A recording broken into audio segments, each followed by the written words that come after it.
Students हम बात करेंगे इंट्रोड्यूसिंग क्वांटिफायर्स के ऊपर। क्वांटिफायर्स क्या होते हैं? जो कि हमारे पास ऐसे मैथ के सिंबल्स होते हैं जो कि क्वांटिटी को, उनकी मिकदार को जाहिर कर रहे होते हैं। ठीक है, मतलब कि जैसे फर्ज करें मैं एक स्टेटमेंट लिखता हूं कि 2x plus 3x is equal to 5x। ठीक है, अब इसमें जो x है हमारा, वो आप कोई भी रियल नंबर लिखेंगे ये रिजल्ट हमारा ट्रू आएगा। ठीक है, ये ट्रू है फॉर ऑल रियल नंबर्स। ठीक है, तो अब इसके लिए जो मैं सिंबल यूज करूंगा जो कि इसकी क्वांटिटी को रिप्रेजेंट करेगा, ठीक है, वो बेसिकली क्वांटिटीफायर होगा। तो वो इसमें जो पहला सिंबल है वो हम यूज कर रहे होते हैं यूनिवर्सल, जिसे क्वांटिफायर कहते हैं, फॉर ऑल का। ठीक है, ये जो सिंबल है ये किसके लिए होता है? For all. ठीक है, देखें इधर मैं अगर जीरो लिखता हूँ तो 2 टाइम्स जीरो, 3 टाइम्स जीरो हो जाता है, 2 जीरो टाइम्स जीरो, तो 0 प्लस 0 0, और 5 मल्टीप्लाई बाय 0 इज 0। तो आप कहाँ से तब भी ट्रू होता है, नेगेटिव नंबर लिख दें तब भी ट्रू होता है। तो हम यूं कहेंगे कि फॉर ऑल एक्स, मतलब ये जो सिंबल है फॉर ऑल के लिए, और फिर हम इसको इस तरह से कह देंगे कि हमारी जो स्टेटमेंट है हम यूं कहेंगे कि for all x belongs to real numbers. ठीक है, ये रियल नंबर्स का सेट है। ये जो हमारी स्टेटमेंट है या ये जो इक्वेशन है, given equation is true, given equation is, equation भी कह सकते हैं, इज ट्रू। इसका मतलब ये आइडेंटिटी है। ऐसी इक्वेशन जो तमाम रियल नंबर्स के लिए ट्रू हो जाए उसे हम आइडेंटिटी कहते हैं। ठीक है, तो ये एक हमारे पास क्वांटिटीफायर है जिसे मैं यूनिवर्सल क्वांटिटीफायर कहूंगा। ठीक है, तो यहाँ पर लिख भी लेते हैं ताकि स्पेलिंग्स के साथ साथ हम इन्हें समझ रहे हों। ठीक है, ये बात आपको क्लियर हो गई कि फॉर ऑल का जो सिंबल है ये यूनिवर्सल के लिए, मतलब जब तमाम इसके अंदर शामिल हो रहे हो, तमाम क्वांटिटीज को इंक्लूड करना हो। ठीक है, फिर एक और सिंबल होता है कि बाजुकात हम यूं बात कर रहे होते हैं, जैसे मैं एक सेट बना रहा हूँ। ठीक है, ए सेट मेरा ऐसा है कि इसमें एक्स, फॉर ऑल एक्स है, तमाम रियल नंबर्स आ रहे हैं, such that x belongs to real numbers and x is in between, या यूं कह सकता हूं कि x is less than 10 and greater than 5।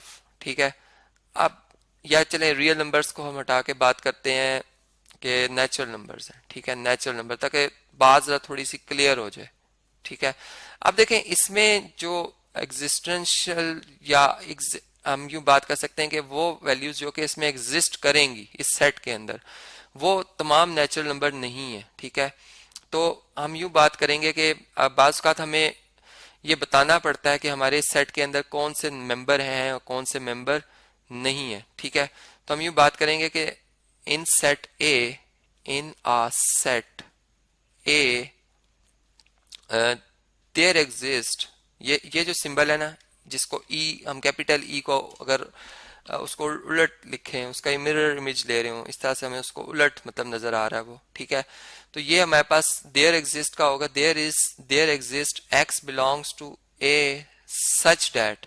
ठीक है, ये हम इसको आगे ये जो डॉट डालें इसको हम पढ़ेंगे सच डैट, सच डैट। ठीक है, यानी there exist x belong to A such that के वो जो हमारे नंबर्स हैं वो x जो हैं वो 10 से लेस है और 5 से ग्रेटर है। दैट इज कौन से हो सकते हैं? 6, 7, 8 एंड 9। ठीक है, तो ये जो हमारा सेट बनेगा ए सेट, इसके अंदर वो एलिमेंट्स आ रहे हैं, मतलब हम इनको स्पेसिफाई कर रहे हैं।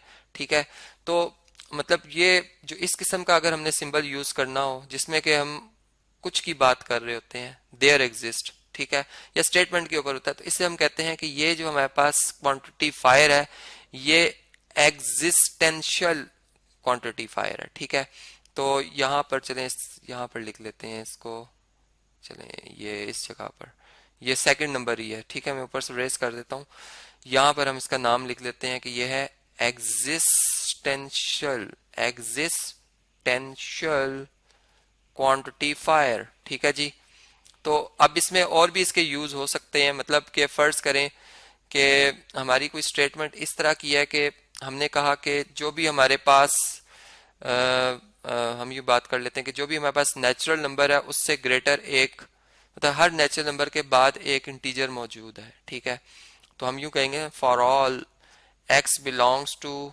नेचुरल नंबर, अब देयर एग्जिस्ट मतलब उसके लिए इस खास एक नेचुरल नंबर की जो भी हम लेंगे, सिलेक्ट करेंगे, सर 10 है, तो there exist another n n जो नंबर होगा belongs to integer set of integers such that के वो जो हमारा इंटीजर होगा n वो ग्रेटर होगा x से। ठीक है, तो मतलब ये एक हमने एक इस तरह से बात कही कि हर एक नेचुरल नंबर से बड़ा एक इंटीजर मौजूद है और इसी के से ये कंटिन्यू चलते ही रहते हैं। ठीक है, तो ये दोनों ही इनफाइनाइट सेट्स है। तो ये इस तरह की जो स्टेटमेंट्स होती हैं मैथमेटिक्स में जिसमें हमने क्वांटिटी को रिप्रेजेंट करना होता है, उनके लिए हम जो क्वांटिफायर सिंबल यूज कर रहे होते हैं, मतलब उन सिंबल्स को हम क्वांटिफायर्स कह रहे होते हैं, जिसमें जिनमें के दो टाइप्स हमने देखी, यूनिवर्सल क्वांटिफायर और जो है एग्जिस्टेंशियल क्वांटिफायर।